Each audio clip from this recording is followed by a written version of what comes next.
2019 was not the year in writing that I expected it to be. It's not even the year in writing that I wanted it to be. I'm not disappointed, and I'm not unhappy. And I think this is true for a lot of people. I mean, the more I hear people talk about how they experienced their own creative journey in the last year, I don't think it played out the way any of us intended or desired. But maybe that's okay. So let's talk about exactly what happened in the year in writing on today's Project Shadow. Can you hear me? I have something to say.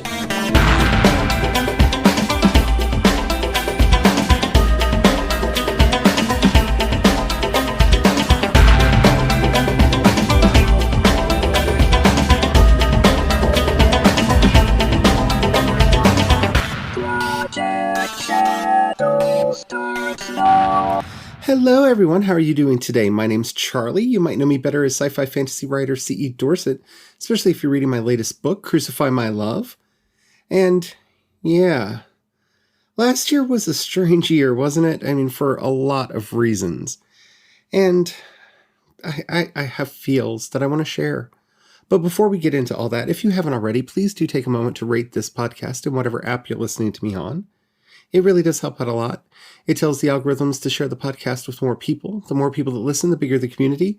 The bigger the community, the better the chance we have of actually communicating with each other. And after all, that's why I do this podcast in the first place.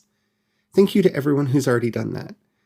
And somebody brought it to my attention that even for a podcast, I should say don't forget to subscribe. So don't forget to subscribe.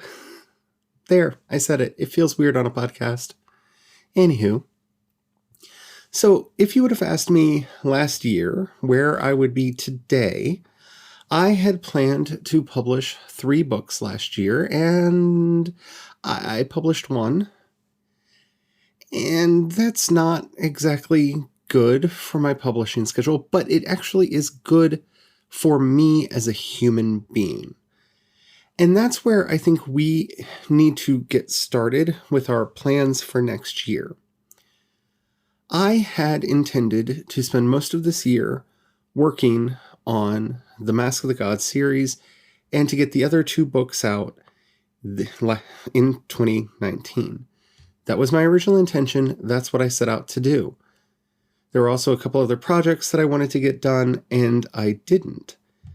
It feels weird, and it feels almost like I'm trying to make excuses here, but I don't view any of these events as failures, the fact that I didn't get them done.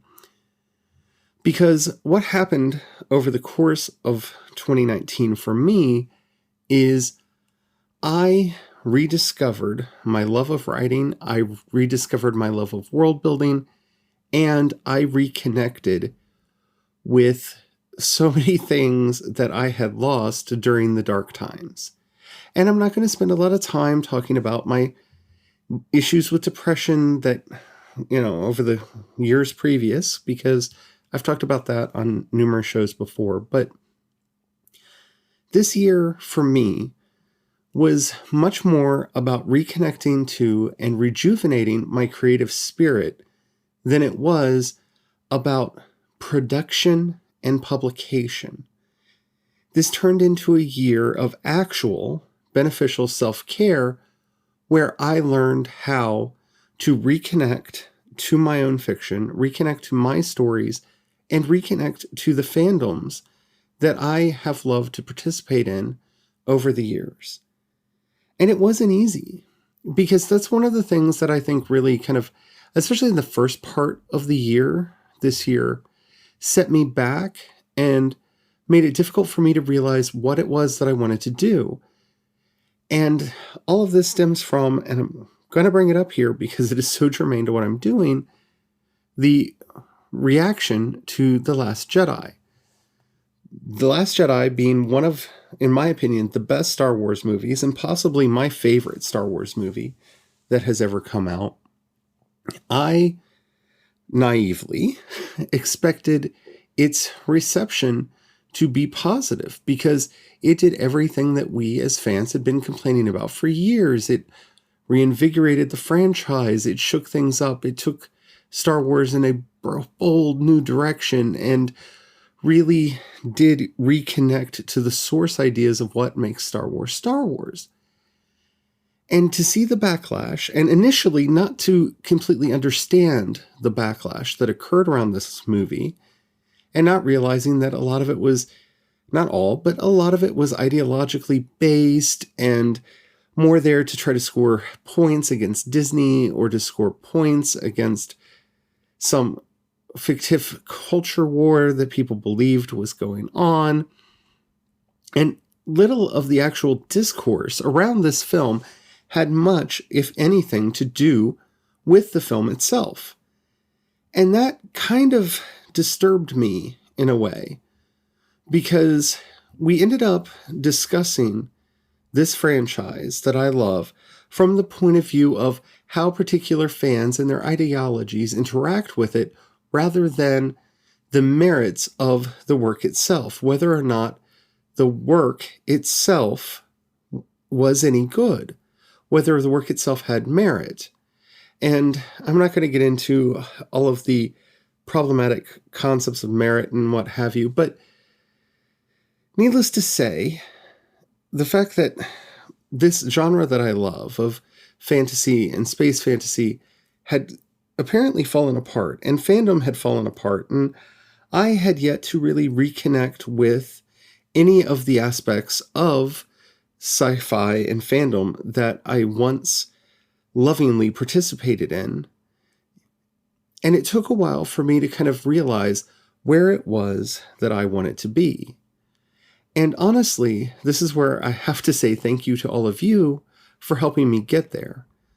Because it was through this podcast and my ability to not only talk through the microphone to you, but the discussions that I've had on various social media platforms and elsewhere with you about these issues that helped me to hone my own understanding of fiction and the role I want my fiction to play, and helped me to reawaken that joy that I once had within me for the exploration of setting and character and just the joy of storytelling.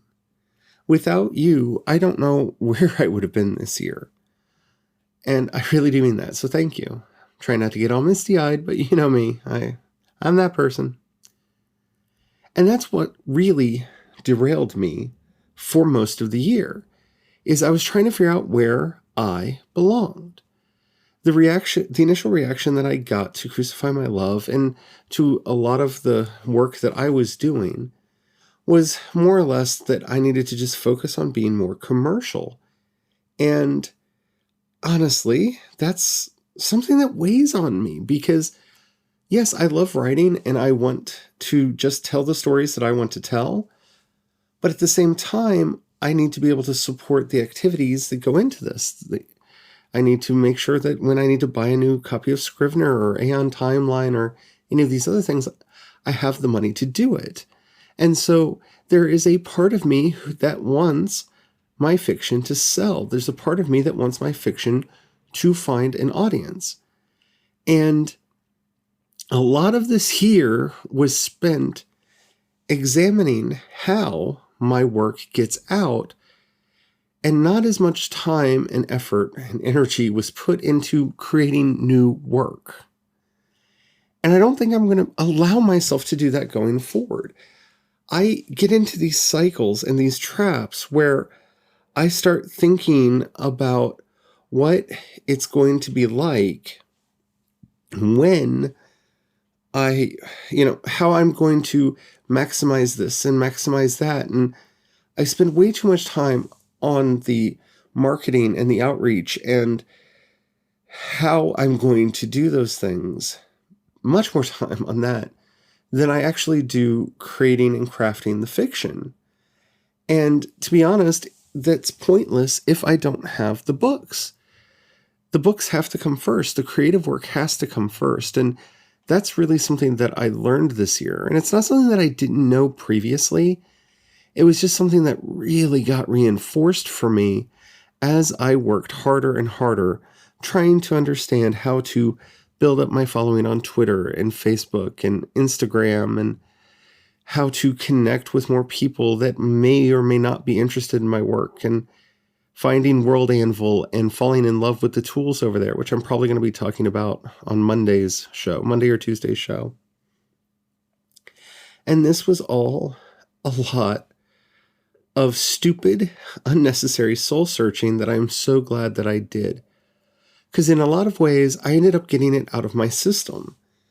Because while, yes, I'm still going to be doing ads, and I'm still going to be doing the things that will hopefully drive people to my fiction and will hopefully get people to read what it is that I'm writing, one of the main lessons that I learned this year is I truly, deeply love working on the stories and getting to talk about them with others. And I find that so much more rewarding than just getting a check deposited in my account. And, well, yes, I need that to happen too. That's not going to be my main focus going forward.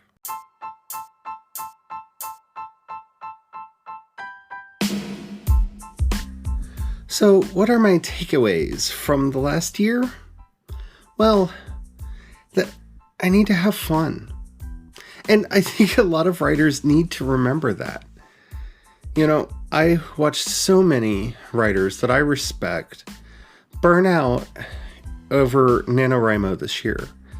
And I had the exact opposite experience, which I have to admit is a first for me. Because usually I burn out too.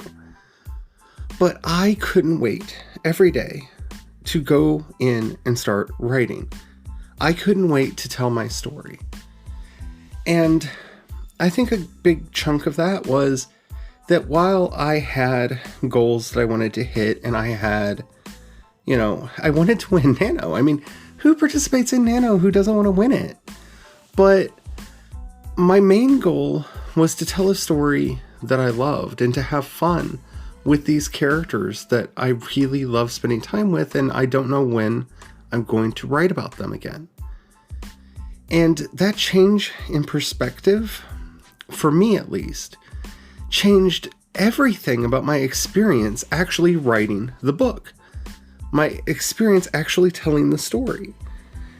And while it seems so blatantly obvious that we as writers should have fun writing the stories that we write so that people can have fun reading the stories that we wrote, for much of my career, which is going on 15 years next year, I believe, writing books and stories and what have you, that's not been my experience. So much of it has been spent worrying about how I'm going to market a book, or is the book going to be commercial enough, or is it the right genre? I can't tell you how many story ideas I passed up over the years or desperately tried to make happen because I was foolishly trying to chase trends and do things to force my breakout novel to happen. And in so many ways, those years are just lost to me because I could have been doing so much more. I could have just realized that people are either going to gravitate to my work or not gravitate to my work. There are things that I can do to draw attention to it, but it has to be fun. It has to be something that I'm willing to put the hours into. And I wish I had fully embraced that idea sooner. I wish I had fully accepted that sooner and come to realize that the work that I wanted to do is the work that I want to do. And it's odd and it's different and it's weird. And that's what makes it uniquely mine. And that's a good thing. That's not a bad thing. And whatever makes your work weird and unique and special, that's what makes it your work. And we need to find ways to embrace those things instead of trying to figure out how we can smooth away our rough edges so that we can attract the largest audience. Because while I may never write anything that's remembered hundreds or thousands of years after I die, most writers will never write something that's remembered hundreds, if not thousands of years after they die. And having that kind of a bizarre legacy lust, I don't even know what to call it other than that. looming over every work that you're doing. Like, is this the one that will be immortal? Is this the one that will stand the test of time? You don't know. We don't know. It's all about that ruby dust and whether or not it catches the imagination of others. And so that's where I am now. And that's the lesson that I want to share with everyone within the sound of my voice. Fall in love with your stories, fall in love with your characters, fall in love with your settings, and do it for that love. Now, again, all of the other things surrounding getting a project out and published and promoted, I'm not saying don't do those things, but don't do them to the detriment of everything else that you're doing. Because I think the strangest thing about my experiences as a creative this year is how much I worry about what other people are going to think about the worlds and work that I do. And in my own personal life, I don't care. I don't have that same level of concern. And maybe it's because these are published books, and because they're published books, they exist in a much more permanent state. And that makes me think a lot more about their legacy and longevity. But it doesn't matter. I guess more than anything else, that's kind of become my mantra this year. It doesn't matter. Because every time I started worrying about, is sci-fi going to be okay? Is that the genre I should be working on? It doesn't matter. If it's where I have story ideas, then that's where I should be working. Is this bizarre kind of dark fantasy thing that I just finished writing, is that going to be popular? Well, it doesn't matter. It's the story that I wrote. And it's the story that I wanted to write and that I enjoyed writing and that I loved. Yeah, if you want to make a lot of money and drive yourself nuts doing it, I'm sure there are methods that you can follow to ride the tiger and get there. But I don't want to go there. That's not where I want to go. Now, having said that, the biggest thing that happened in my career this year was my experiment taking everything wide. And I am of two minds with this, and I've talked about this on the podcast before, but I just feel like it needs to be mentioned in my year-end roundup. I don't know what to do, because philosophically, I do not like having all my eggs in one basket, and I like having my work in a lot of places. But monetarily, it did hurt me. It really drove down my book sales, and I have suspicions as to why, but, you know, I don't know. You know, when I look at how much of the market that Amazon controls and the question of whether or not it's worth sacrificing the sales that I have, potentially, because that's the thing, sales history is not a valid prognosticator of sales future, but at the same time, you know, when you see these drastic changes, it makes you wonder. So even now, I don't know if I'm planning on going back to exclusivity with any of my work or not. But it is something that's bubbling in the back of my head, just because if I do want to reach the most people, it really feels like to me my work needs to be in Kindle Unlimited, because that's where a lot of my reads came from. And when the books were taken out of Kindle Unlimited, of course, those books went away, because you have to be exclusive to be in there. So, I don't know. I'm really thinking about it a lot, and I would love your personal opinion on what to do, because I want to stick to my convictions and not go back to being exclusive to Amazon, but at the same time, I feel like I'm robbing myself of readers, and because it's the readers more than the money. It really is. And I don't know. I really don't know. And this is the chaos that is the writing life. But I'm going to continue working. I'm going to continue telling my stories. I'm putting a lot of stuff up on World Anvil, which I have come to truly love. It is a product that I have watched grow throughout the year into something that is every update, it just gets better and better and better and better. And yeah, I'm definitely going to be talking about that a bit more. If you hear something, my wonderful little kitty cat McGonagall has joined us and decided to purr like crazy. I don't know if that's going to come through the mic or not, but she's trying to take my headphones away from me. And she's fluffy today. But yeah, that was kind of my year in writing, and I hope you had a good one. Even though I didn't get as many books and stories done as I wanted to, I still feel like it was a good year, and I hope at the end of your year you feel that you had a good year too. If you haven't already, please do take a moment to rate this podcast in whatever app you're listening to me on. It really does help out a lot.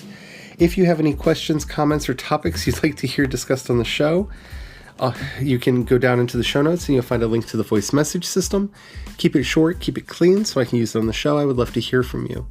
You can also hit me up on social media. I am CE Dorset on Twitter and Instagram both. You can find links to everything that I do over at projectshadow.com. And is that it? Yeah. I always feel like I have more to say there because I do stuff on Tumblr, but not all that much. But that's linked over there, so yeah. Oh, and I got the YouTube channel now. Don't forget about the YouTube channel. I'm doing stuff, and it's weird for me because video, nah. If you have $1 you can pass my way, it really would help out a lot. In the show notes, you'll also find a link for the listener support and my Patreon. Anything that you can do really does help me out a lot because I'm trying to figure out what I'm going to be doing going forward, and that's really the one thing keeping me from going back to exclusive. Is I like the idea of building my platform off of Patreon and then just giving everyone the books for free. And I don't know if that's a viable option. I don't know. I'm thinking about a lot of stuff right now. Definitely let me know what you think. But if you can help out, that really would mean the world to me. I want to thank everybody who's done that. It helped me get the software that I'm talking to you on, which I think has made the podcast sound a lot better. If you don't have any money right now and you don't feel like giving, don't worry about it. But if you know somebody that you think would like the podcast that I do, please share the podcast with them. That helps out immensely as well. So that's it for today's show. Don't forget, have the fun. Bye.